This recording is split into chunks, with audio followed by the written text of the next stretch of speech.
Hi, everybody, and thank you for joining us for Anchoring the Consciousness of Oneness World Summit.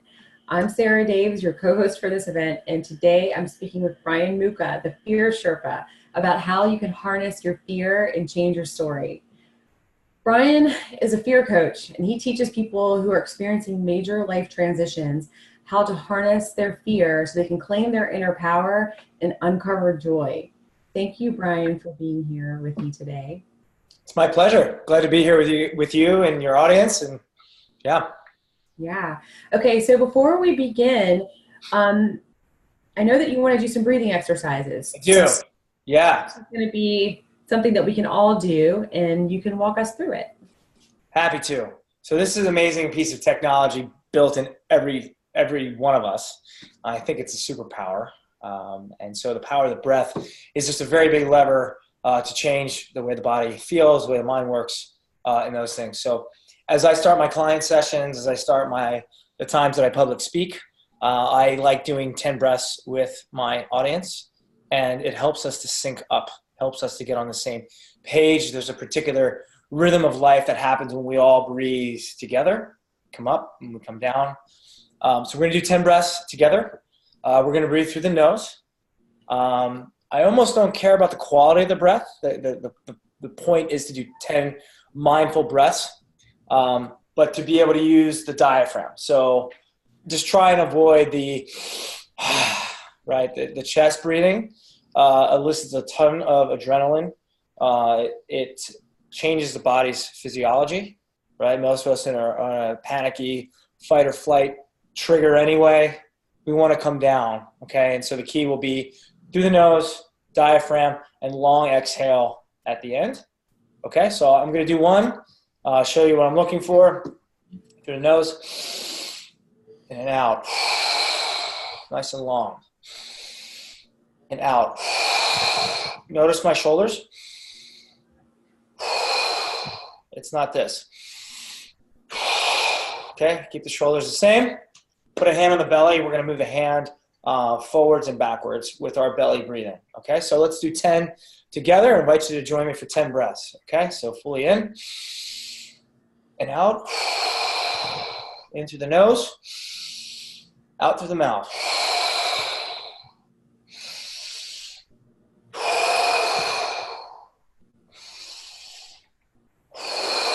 Five more.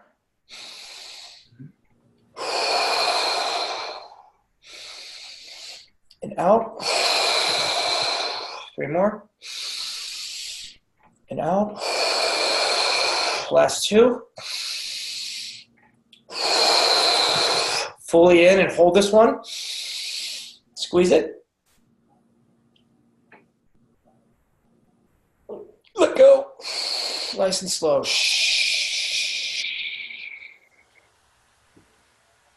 Ah, bliss. Feels so good. It's such an amazing recharge that we can have anytime we want to. And it's been here the whole time. So enjoy that.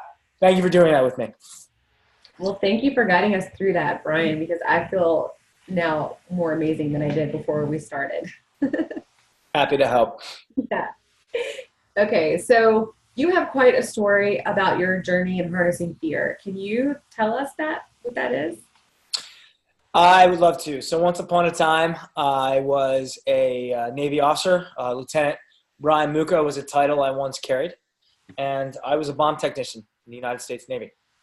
I was one of 17 guys selected through ROTC to start this program. There was 35 of us, I think, my year group.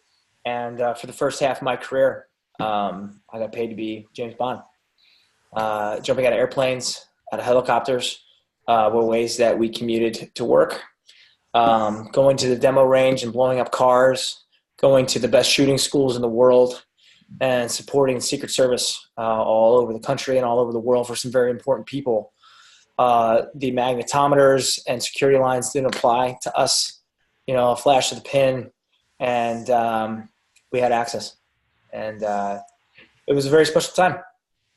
The first half of my career, I couldn't believe I got paid to do what I was getting paid to do. I spent a month in San Diego learning how to fall out of airplanes. Around this time of year, actually. I was there for Halloween many moons ago.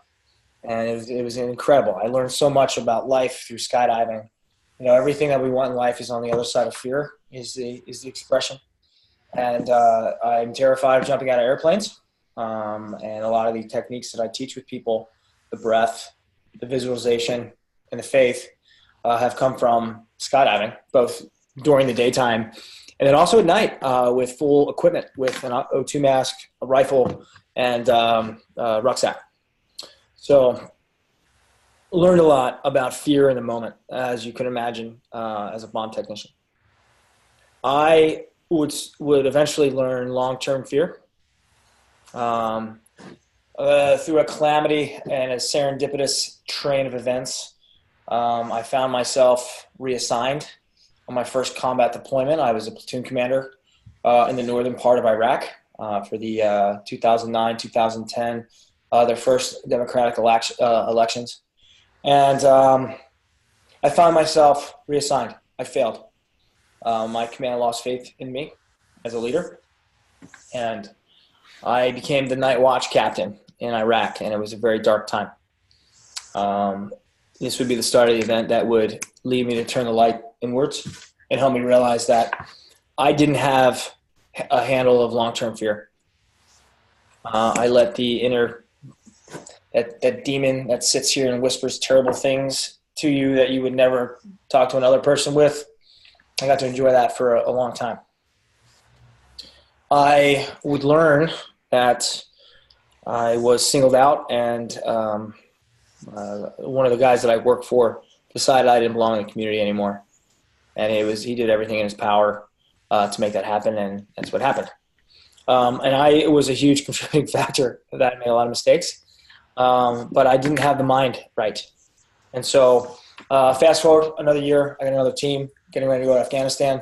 It was the most dangerous mission I think that we had at the time, leading EOD, which is explosive ordnance disposal. My guys, some of the best trained, most intelligent men in the whole military were mine. Those are my guys I would have died for. Trained a long time for this, many years, through dive school and EOD school. It's a whole year school process. And then you get to the teams, and then it's, time to learn more. You don't know anything. You're a baby. Get to work. And I came in there at a time when they didn't know how to train officers yet. I was the first year group that didn't go to the ship first to get their officer qualification, and then, come into this special operations community. Getting ready to go to Afghanistan, really, really sexy mission. One of the most dangerous ones that we had, like I said. As we were in team training at Training and Evaluation Unit 2 in Fort Story, Virginia, called in my skipper's office, and I knew it was happening. You see, for the past year, every waypoint that I hit in terms of my development, I would hit, and then there'd be a new target, and then a new target, and then a new target. And I knew that I was never going to hit their target. A lot of physical anxiety I could feel in my chest. And then also, I knew what this meeting was going to be with my commanding officer. Brian, I've lost a lot of sleep over this, but you are not the man to take your team to Afghanistan. I didn't hear any of that. What I heard was, you're not good enough. He did me a huge favor. I wasn't really ready for that deployment.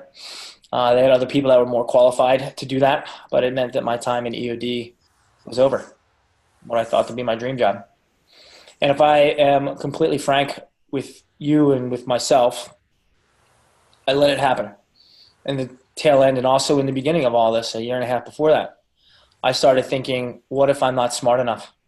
What if I don't belong in this special operations community? What if I stole somebody's spot who really deserved it? I tricked everybody. And I believed that. I was such awe of the warriors that sat around the table with me. They, not me, right? I never felt or gave myself permission to accept that I had earned my place at that table. And I let people treat me that way. And that would ultimately lead to the birth of Fear Sherpa. I started working with a fantastic life coach. Really, really believe in the power of coaching. She had me read Viktor Frankl's Man's Search for Meaning. And I learned through that book 2 things that would change my life. First, suffering is never in vain if you can find meaning. And so the meaning I found was people going through these terrible avalanches of life, because that's what it felt like. I felt buried alive. I didn't know which way was up anymore.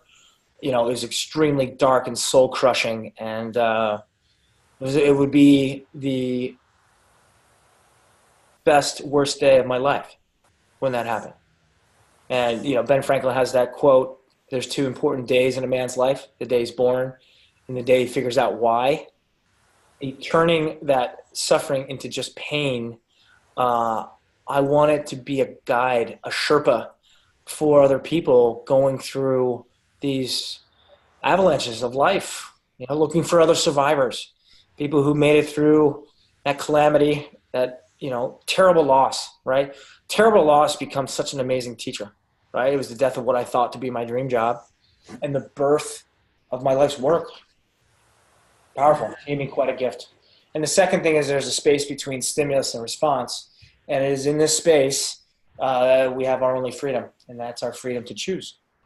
So with what I teach with fear, with what I learned through this avalanche of mine, I got to choose how I responded to it. And I don't get to control what I'm afraid of. The same way that you don't get to control who you're attracted to. It's not up to you. No. Right? No, we only get to decide then what we do next. And that's the wedge part. That's the part that I play in and show people to play in that space in between the stimulus and the response. We can't control the terrible things that happen to us, only what we do next. Yeah. So you talked about long-term fear, okay? So in the beliefs that go along with supporting the long-term fear. Mm-hmm. And so really, I think what I'm hearing you say is that the belief that you had that you weren't good enough and you stole someone's spot kind of created the external validation of that. Did I hear you correctly? Yes, very, very accurately. Yeah, okay. And so this was before I learned, I didn't know any of this. I was a terrible student in college. I studied engineering. And man, if I could do it all again, I would study a lot more philosophy. Because I would learn later, fairly recently actually, the law of attraction is always working. It's working whether you like it or not. This, our language, right? The words we use aren't describing the world that we live in. They are creating it. I didn't know I had that power yet. The same thing with the imagination. So law of attraction was in effect because I believed that I didn't belong here. And then I changed and allowed people to treat me that way. And then thus my first major manifestation of something. Yeah, it's a huge manifestation. So we're always manifesting. Always. Yeah. It's a law. It's always happening. And it's either you're curating it or the fear is curating it. Yeah. And one of the major themes in this summit is what keeps coming up over and over again is the world is basically your mirror. So whatever's going on within is being reflected in your external reality. So this is the outcome of what could potentially be a negative outcome of allowing long-term fear to control your belief system. Okay. Yes. But first, for people who don't know what a Sherpa is, can you explain that and where the term originates? I'm happy to. So Sherpa, Blackfoot, Apache, Navajo, it's the name of a tribe. They live on the ceiling of the world. And so the word Sherpa and porter is used kind of interchangeably. Really irritates the climbing community a lot when that happens because Sherpas are a very special breed of tribesmen. The Sherpas that we think of in Western society are the strategists. They figure out the safest way to climb the tallest peaks in the world, like Everest, K2. And they're the ones setting the ropes, the ladders, and figuring out the best way to the top. They're also a tribe that thrives in one of the most dangerous, if not the dangerous place on the planet. It was that major ice slide in Nepal a couple years ago. It's dangerous. And if we were to leave where we are here, we're at 52 vertical feet here, and we go to where they live at 17,000 or 18,000 feet, something like that. Most people would not be able to survive in that if we went from 0 to 1,700 feet. altitude sickness would be terrible, and yet these people thrive there. And so the reason why I use Sherpa is because it's that blend of guide and then also tribe. Couldn't find another word that did that more beautifully than Sherpa. And so it is my vision, as I'm a guide to others, also creating a tribe of people that grow together and understand and become masters of fear. Wow. Wow, that's lovely. Thank you for sharing that. Yeah. Yeah. Okay, and so I want to talk a little bit about short-term fear versus long-term fear, and then how to harness it. Like, Okay. there are different ways to do that depending on what type of fear you're dealing with. Am I right? Yes. Yeah. So to understand short-term versus long-term fear, right? I think of like 2 minutes and less short-term fear, getting ready to speak, right? Deep-seated fear, introducing yourself to someone, deep-seated fear, having a crucial conversation, deep-seated things, as opposed to long-term stuff. What if I'm not good enough? What if I'm not smart enough? Who am I to lead this movement? Who am I to think that I can be enlightened? Who am I to think that I even deserve to be part of this oneness that Sarah and her guests are talking about, right? Long term, I'm not worthy, I'm not good enough, I'm not beautiful enough, I'm not smart enough, those things. Yeah. Okay. All The right. tools and techniques are a little bit different. On the short term side, it's like running a 200-meter sprint, right? So, it's very, very quick. It's actually what fear is designed for. It's hey man, wake up. Like, this is dangerous. Pay attention to it, right? And the body gives us a ton of extra energy if we know how to use it. And if it doesn't, the adrenaline feeling, it freaks me out. What if this gets worse? What if I forget my lines, right? We create this entire story about a very beautiful and potent chemical release in the body. Adrenaline is an amazing substance, and learned to be harnessed through the breath, like what we just did. We can use it to reduce pain. We can use it to shut off the worry monster that sits right here. We can use it to turn off inflammation in the body. The body stops attacking itself for autoimmune diseases and other types of illnesses. It's very powerful. Great way to start the morning. But using the adrenaline all the time, for these long-term fears, that's not the system for it. Adrenal fatigue happens, burnout. And then also fear inoculation starts to happen. And so when real terror comes, it's so muted because you live with it. Yeah. Yeah, so that's very different. It's two very different types of fear that has two very different outcomes, depending on if you're going to let it control your life, right, or harness it. And so a lot of people say, we'll just overcome the fear. So it's a very different, yeah, it's very different than harnessing fear, right? So when you say harnessing fear, you're not saying that people need to overcome their fear. They need to utilize it in a certain way. Can you expand on that? Yes. I have to joke. I don't have to joke. I have to laugh when I hear someone say, just overcome your fear. That's not how it works, right? So a big reason why I tell my story and I go first with my fear. My fear was, what if people found out that I'm a failure, right? And for a year after my military time, I'd spent a year as a contractor teaching Army officers how to be better explosive ordnance disposal officers. That was my job. And I didn't want anybody to know that deep, dark secret, right? And so it's interesting how that works. Yeah. And so in harnessing short-term fear, what Oh yeah. So sorry, I just lost my train of thought there. I was really in that moment, and it really affected me. And so in that moment, coming back to the breath is powerful. We're talking about harnessing fear, right? So we could lie, right? We could pretend that I have the power to overcome fear. So overcoming means it doesn't affect me anymore. What a waste. What a waste of a very powerful, potent energy, right? And so we just said the word lie. We're going to lie and pretend that the fear doesn't exist. Now, the amount of energy required to keep up that facade is the self-grinding. We're wasting energy with ourselves. We're making the storm on the outside even more violent, right? The goal is to find calm on the inside, even though the storm rages on the outside, right? So the harnessing fear is, first of all, it's okay that I'm scared. It's okay that I'm worried. It's okay that I have anxiety. It's okay. That's the stimulus. What's not okay then is to then stimulus response with no decision point at all. And left to our own devices, we don't really know how to live in this, high technology world. And so the conscious mind needs to be the curator for the subconscious. And that's where the fear lies. The fear lies in the subconscious.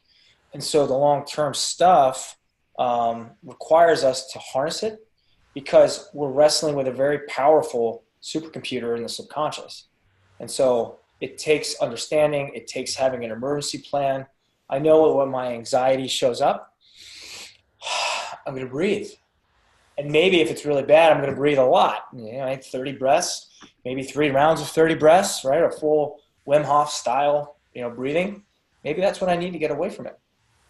Or maybe I just need to smile and get to work. Maybe the anxiety is just my body reminding me, hey man, you don't have a job right now. Like, go get after it. Go use that nervous energy and turn it into something. Yeah. The worst thing we can do is lie to ourselves and say, I shouldn't be feeling what I'm feeling. It's not up to you. No. And to then realize that, what a gift. Let me smile and just enjoy this excitement. Or let me give gratitude, right? So when I was launching Fear Sherpa, I was also doing medical sales for a company called Quidel. And while I was traveling and selling and running my territory, I was also building this. As you can imagine, there's a lot of times of overwhelm, anxiety, worry, all that stuff. And I would always say a little prayer. God, thank you for this CEO training. They don't teach this stuff in school. Thank you. You're getting me ready for what's to come. Yeah. Yeah. And you mentioned something interesting. You mentioned the word excitement. Okay. So is it possible that sometimes people misunderstand their excitement as fear? You must have a Sherpa in your life that specializes in fear, maybe. Yes, exactly. So understanding. So the title of this is to change your story, right? There's a lot of power in that, and we have that power. It takes discipline. It takes courage to change, right? And so think of the last time that you felt anxious or nervous, right? How does that feel? Where do you feel that in your body? Yeah, so I feel it when my palms that get sweaty, my heart starts to speed up, my body warms up, and I'm noticing shallow breathing. Okay. The same thing happens when you're excited? Same exact thing. When you're super excited, your palms will be sweaty. Your heart will race. You'll get hotter. Yeah. What's different between the anxiety and the excitement?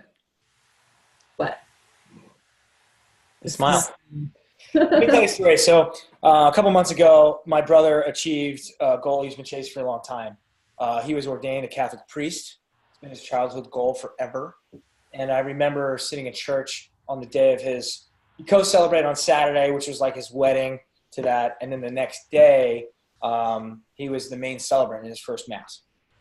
And so it was my dad, it was my mom, me, my wife, and it was at 3 o'clock, and at 3:57, or at 2:57, my mom turns to me and says, Brian, I'm really nervous. I looked up, I'm like, thank you, God, I know how to handle this. And I looked back at her and I said, Mom, how do you know you're nervous? And how do you know it's not excitement? And I sent a whole bunch of excitement to her with love, and she got to see the excitement on my face, like my brother's about to do something awesome. And she turned and she goes, I'm excited. And she tapped my dad on the shoulder, and, they both smiled at me. So, doing the Fear Sherpa mission in the pew. My sister is leading the choir. She's a very accomplished world-class singer. And then there my brother goes walking down the aisle, as the main celebrant. It was such a beautiful moment. Yeah. And so you transformed all of that nervousness into excitement for your family. Mm-hmm. That's amazing.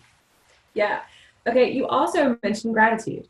Okay. So the gratitude to me is on the vibration of love. Okay. And so we're talking about fear and love. And I talk about this a lot. Either you're coming from fear or you're coming from love.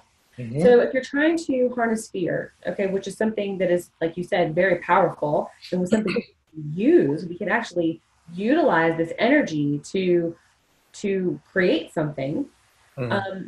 And then, so explain that to me a little bit, because I want to know the difference between, like, are you using love to harness your fear? Is that what's going on?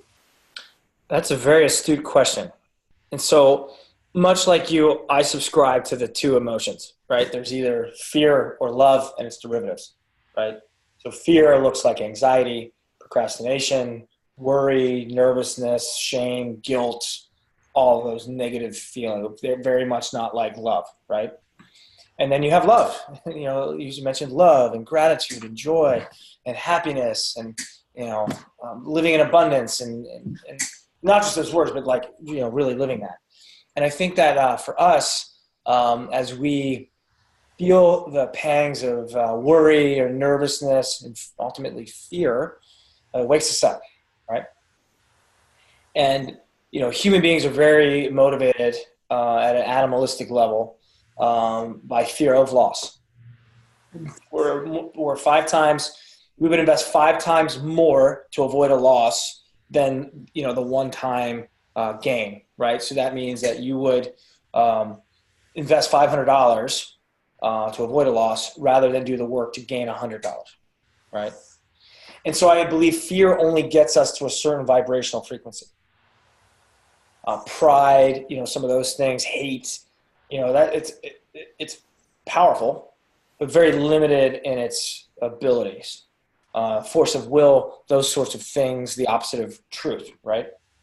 And so as the fear is peaked, if the love isn't higher, why would you do it?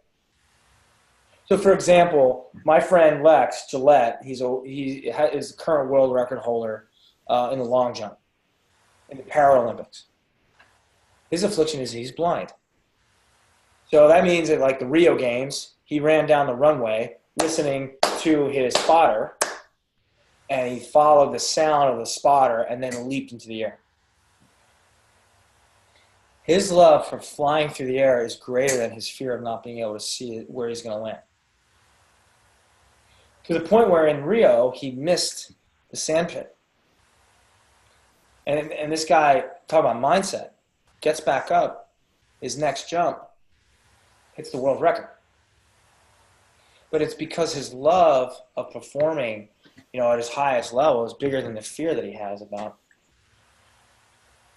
So how does the fear propel him to do something that amazing, to hit the world record? I don't know that. I can't speak for him on that. We haven't talked about that, and it's not my story to tell. It's his. He's a very accomplished TED Talk speaker and other things. What would you say that is I'm talking of harnessing fear in order to achieve goals and things like that. Like, that's the outcome, right? I mean, that's what we're talking about on some level. It doesn't have to be that thing, but everybody's got these goals they want to achieve, and fear is in the way. How do they deal with that? I think, and I've come to know that fear is the gateway into flow. Okay. So for your folks listening, for you, flow is, the superhuman state that we can achieve. Our body makes all the best chemicals. The brain is working at its optimal, and we can do superhuman things. A story I tell, so I teach people how to find warmth and joy in ice. We have an organ in most of us, kind of like the breathing thing, like we've forgotten to use. It hasn't actually, we still have it. It's called brown fat. We have a patch of it in our chest. We have a patch of it on our back. And so in order to truly activate brown fat, It takes adrenaline. It takes, and I think it also takes shivering, right? So the shivering happens, then I squeeze, and then I can start to make heat. I think fear is the same sort of gateway drug into getting into flow. Okay. There's Shane McCockey. He was a superhuman. He was a downhill mogul racer, skiing, and then he would engineer these crazy jumps on skis. He pioneered ski base jumping, jumping off of things, not from airplanes, but from buildings, antennas, spans in earth. And so he did the James Bond. He recreated the James Bond scene where the person skis off and then kicks his skis off and then flies away on the parachute. And there's a scene in his Netflix special, and he's following the contour of this mountain, and he gets to like the head, and he's like, and that's where I'm going to jump off. And he goes, man, just feel the fear. And then he smiled, right? And so what was most relevant about that was this guy does backflips and plays on big powder mountains, done some crazy stuff, and even he was like, just feel the fear. And then he got a little excited. I thought, and then he went and he did it. Wow. So the sort of fear is the gateway into harnessing flow. Yes. It takes having the story of like, well, thank you for this extra energy. Instead of, what if this gets worse? What if I can't handle it? Right? Once again, we have a decision.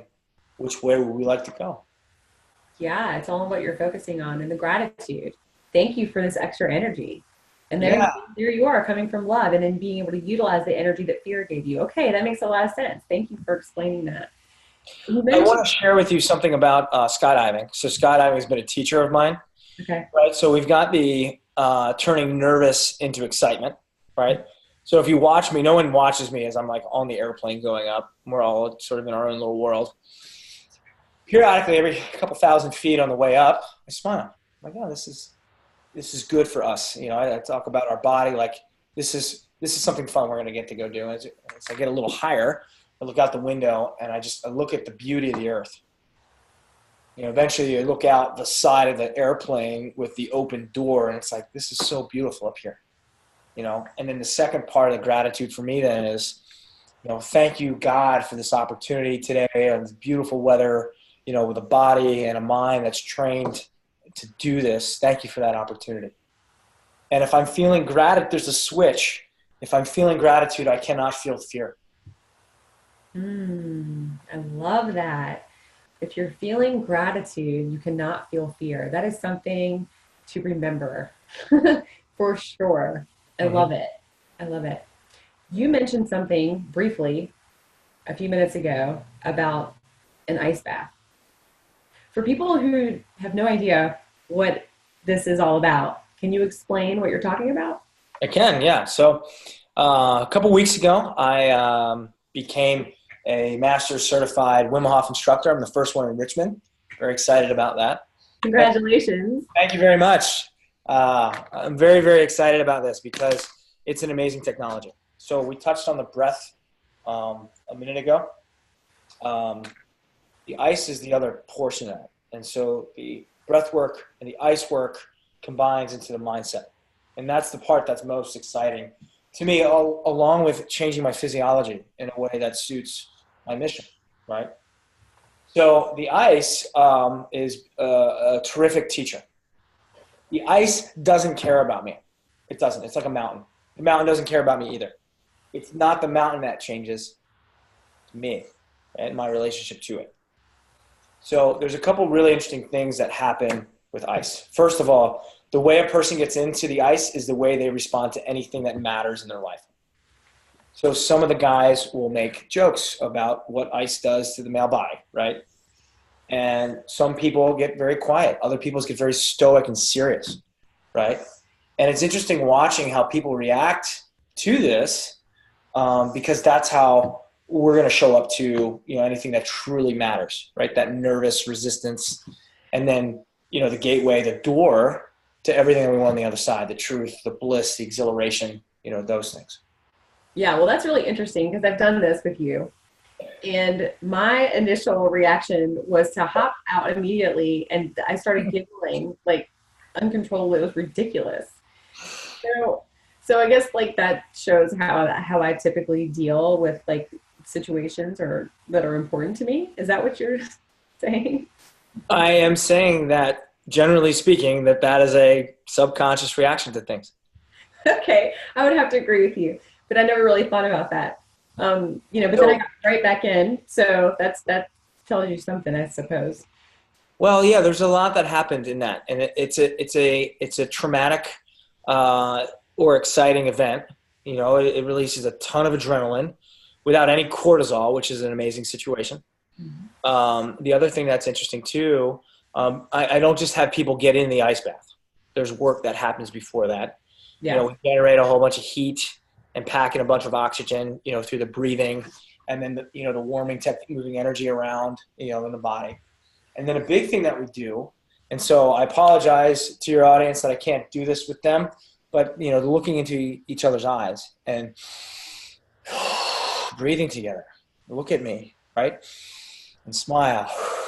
I can send joy and calm and love through this nonverbal communication channel.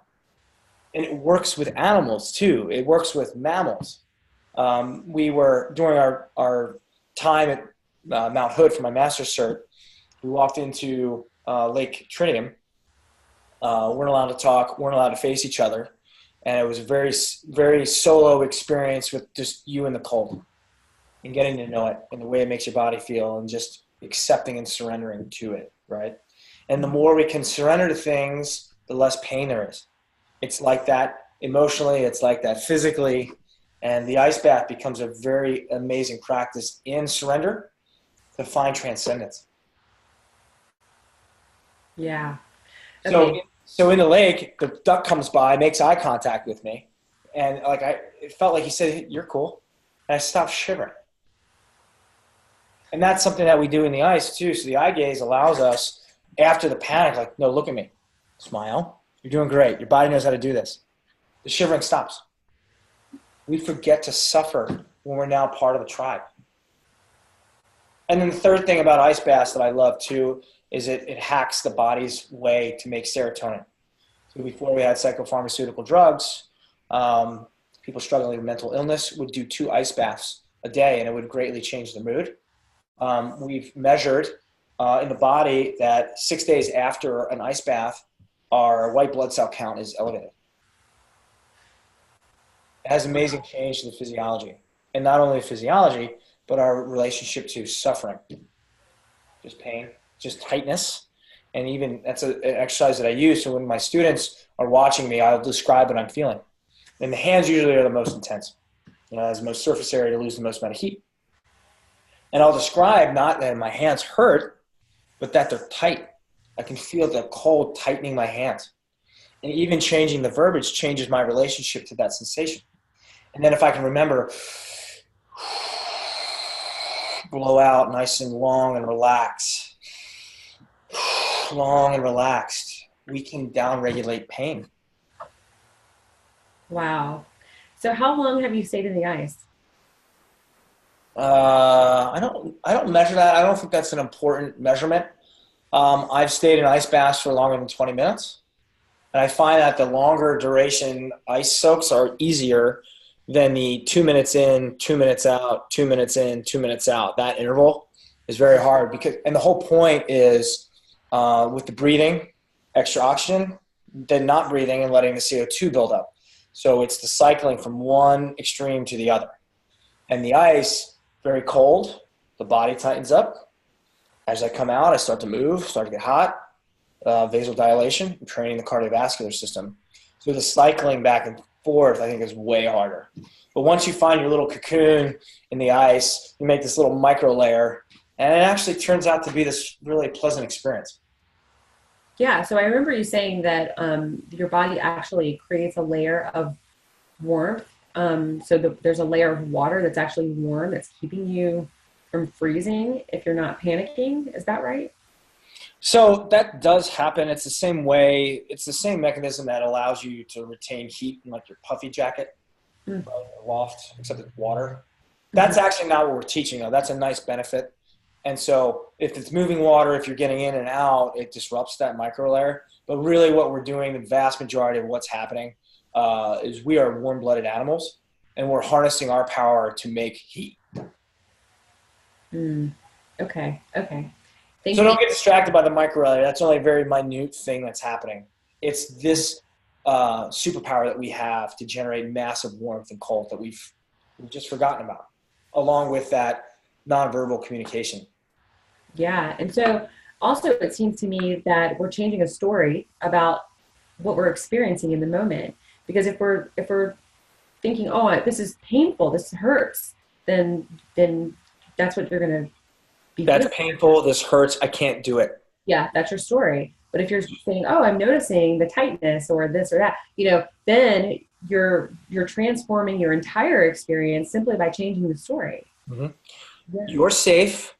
Your body already knows how to do this. You just forgot. Yeah. Breathe with me. Smile. Now smile for real. And then they find the joy. Yeah. Okay, so that can be applied to short-term fear. That concept. For sure. It applies everywhere. Okay. So what about long-term fear? How does it apply? Okay, so great question, great tie-in as well. So I've come to know that there's the stuff that leads up to the in the moment explosions, right? So a fear moment, a shame moment, something like that, right? The short term, I've got to give a presentation, I have to have a crucial conversation, right? And so if you just concentrate on that single event, right? We could do the breath. We can ask a kind question. What's one little thing I can do to improve the situation, right? And then visualizing what I want to have happen, right? So breath, a kind question, and visualizing what you want to have happen. No, but notice I didn't say what's the absolute best thing that I can do here. That's a very stressful thing. Or why do I always come into this particular situation, right? I'm making the situation worse, right? If we're just looking at this moment, that's all I have. I have this much space in this moment, right? But the reality of all of this, right, is it's a combination of this moment and then the little moments beforehand, right? So this like composite stress score. Especially if we think that stress is bad, right? Then when we haven't converted that into something we can use, it's not a great situation. So it isn't actually stress. It's our story about stress that is the most detrimental, right? And thinking we don't have options and be back to the wall, that whole thing. What I'm saying with long-term fear is that it involves self-care, right? So if I'm breathing in the morning and I'm recharging the body, because the Taoists believe that even air is a nutrient, right? So I'm taking in the air nutrient, I'm feeding my body and caring for this billion-dollar machine that I'm in. In the moment, stressor is going to look different because you're not so far onto the fight or flight spectrum of that, right? So if I float, if I massage, if I meditate, if I journal, if I'm around people that I love and I go out and play, right, I'm bringing down my stress score. And I am more resilient now because I can metabolize more stress with, working out, singing, playing the drums, all of those things contribute to how do I show up in that moment, right? Ice baths are very important in that too, because not only psychologically does it feel amazing to be in your body after an ice bath, right? It's just like my body's never felt this good before, right? I stressed it. There's no cortisol, right? There's no muscle damage. It's incredible, right? And then knowing what the frequency of the ice bath, the frequency of the floating, the frequency of when I play, when do I enjoy food with the people that I love, right? It all matters and makes it easier for us to metabolize long-term stress. And if all of those things are handled and this body is running the way it's supposed to be and it's with the people that it's supposed to be with, hey, I had a bad day today. Cool, tell me about it.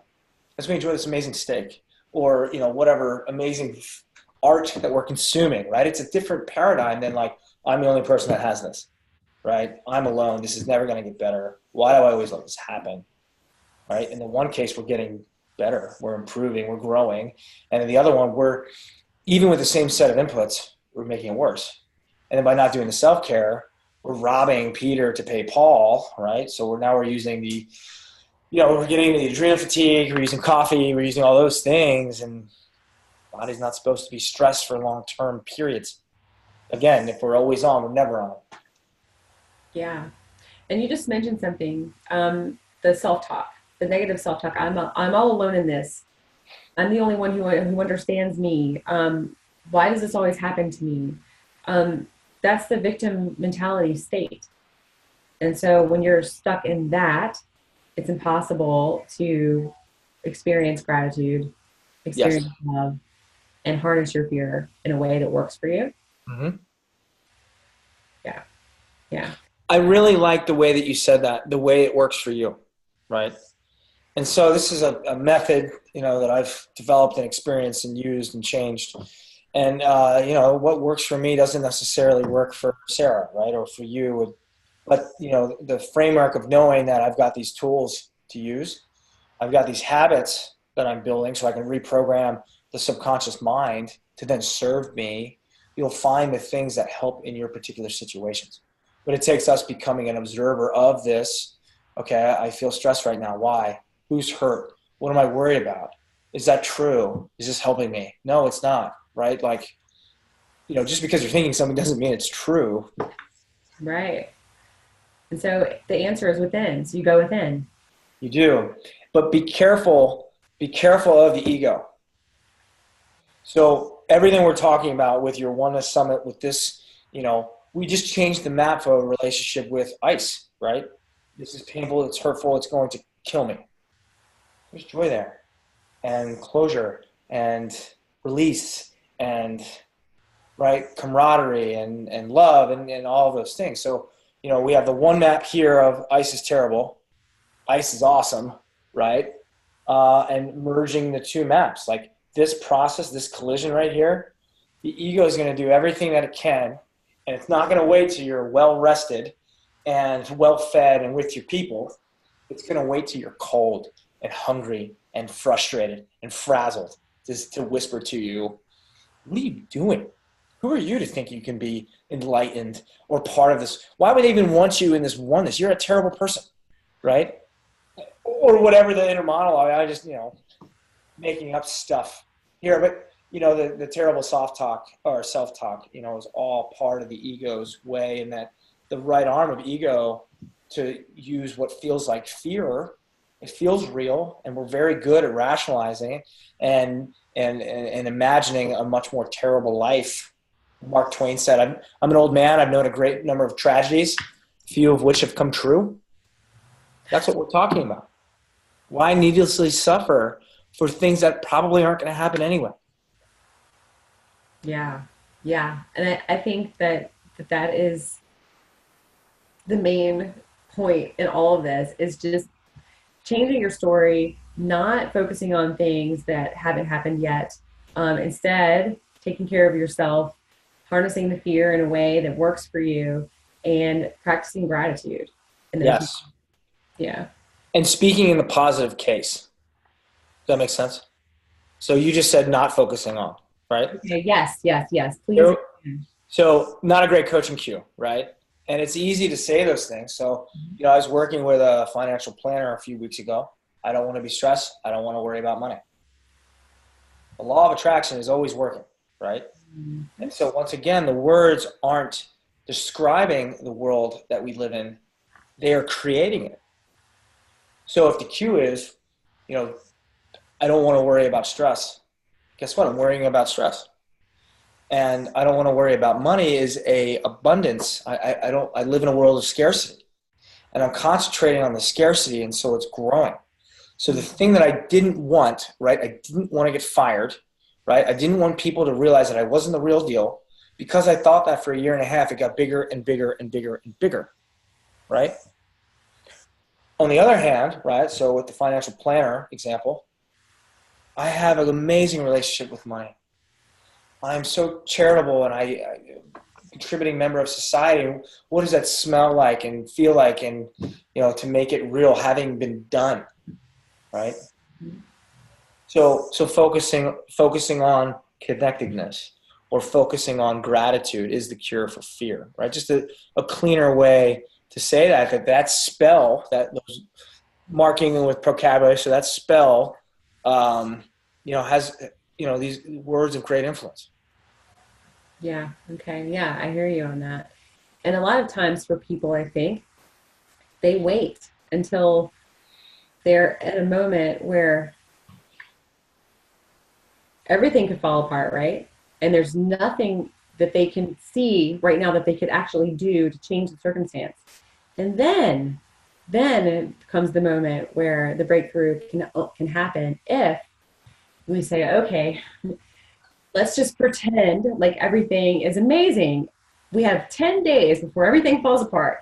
So let's just make it the best 10 days ever. Like, this is an example. So if people do that, then you've got 10 days to make the external reality what it is on the inside. So if you're embracing that internally, eventually you're going to see it in the external.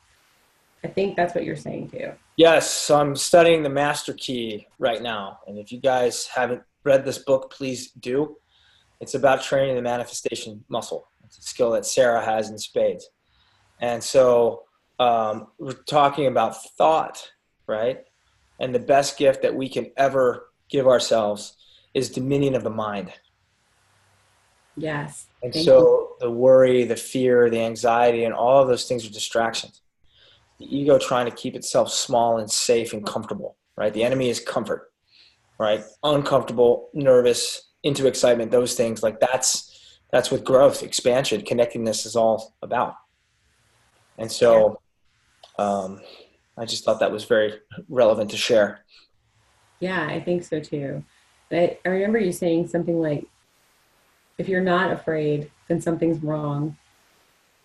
Right? If you're in a position where you're stretching yourself and growing, you're going to have some element of fear. And so if you're not afraid, then something's probably wrong with you. I've heard it a couple of times. There's three types of people, right, that don't experience fear. Sociopaths, they don't feel anything, right? Liars and dead people. Everyone else experiences some degree of fear. I was working with this Marine Corps colonel, and he looked me in the eye and said, I hear your business is fear Sherpa. I don't have any fears. I said, sir, Colonel, I was a bomb tech in the United States Navy. I had fears. He says, so do I. Right? So we're taught to put on this front of like, I'm not afraid, or I'm not nervous about changing. I'm nervous about opening up my mind, releasing some of these old things that don't serve me anymore. Scared about cleaning out my environment and showing myself to people that love me, right? Like all of those things are met with such resistance. And it's that resistance which marks the threshold of the door that we get to go through to enjoy the truth and the bliss and all those other things. And at the same time, anytime that we're ever feeling uncomfortable, right? It could be because we're actually in terror and we need to get the F out of there, right? Now, not when you feel like it, right? Terror is taking Brian out of this room right now, kicking and screaming because it's going to save your life. Like that's truly fear. The other side of this, and that's basically from The Gift of Fear. If you want to learn more about that, brilliant book. And then on the other side of that, I think I just lost my train of thought, Sarah. Well, that's okay. You've shared so much, and I want to talk about your book. You have a book coming out in January. Can you tell us? I do, yeah.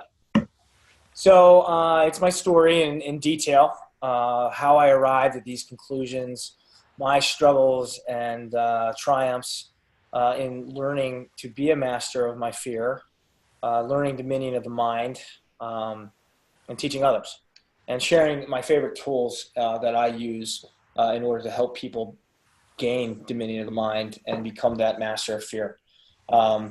The title of the book, the working title right now is Fear Sherpa, The Art of Turning Your Fear into Your Superpower. Oh, I love it. I can't wait. Yeah, so you'll have to update us in the Facebook group, as time goes on, because we have 90 days that these interviews will be available to everyone. Oh, great. Okay. So the group will continue. And so when your book comes out, let everybody know how to get it and where to find it. I'll do it. Yeah. I remember my train of thought that I've missed, if I can share that. So anytime you're feeling uncomfortable and you decide this is something that I need to go do, right? I heed the fear. I'm eliciting flow. I'm moving into new territory. Mm-hmm. I want you to picture this map, right? You're on the map, and everything behind your feet is colored in. Colored, contour lines, and then everything in front of you. You're starting a new diet, you're starting a new business, starting a new relationship, and it feels uncomfortable. Good. It's your body's way of telling you, pay attention. Because everything in front of you is white space. There's no contour lines, there's no color. And so that uncomfortability is earning the paint as you continue to march forward and map new territory. That feeling of uncomfortability is the paint. And so as you're earning paint, you're painting your life's masterpiece. So of course you have nervous energy. Of course you wrestle with fear because it's never been done before. And if you didn't have it, what a problem. Because you couldn't see the danger in that case. Right. The key is to be able to turn off the danger so when true danger is there, you can still heed the warning. Yeah. And if you weren't afraid, then maybe it's not important enough. Is that true? You've done this before, right? So before one of my big keynotes, the day before at my mastermind group, a gentleman asked me, "Are you nervous?" I said, "Not until you just asked me." And he said, "Good. I'm glad you're nervous. Because if you're nervous, you're ready." He said again, if you're nervous, you're ready, right? You understand the gravity of what you're doing, of what I'm doing, right? And it's the body's way of like, you need to pay attention.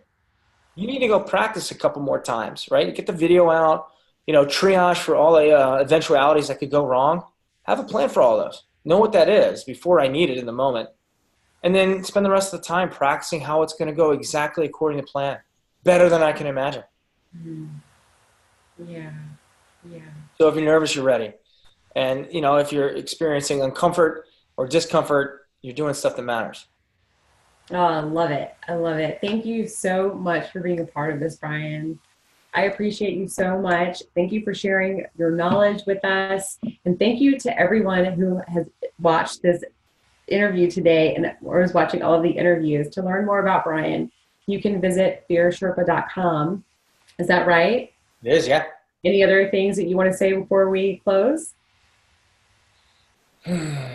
Yes, just remember that you have a choice, and you've always had this choice. You either get to be the master of fear, or fear by default will master you. So just remember, you always have a choice. Wise words to end on. And if you have any questions for Brian, you can also reach out to him on the Facebook group, the Oneness Summit Facebook group, okay? And give him a little bit of time to respond to your posts. So until next time, have a great week. We'll see you soon.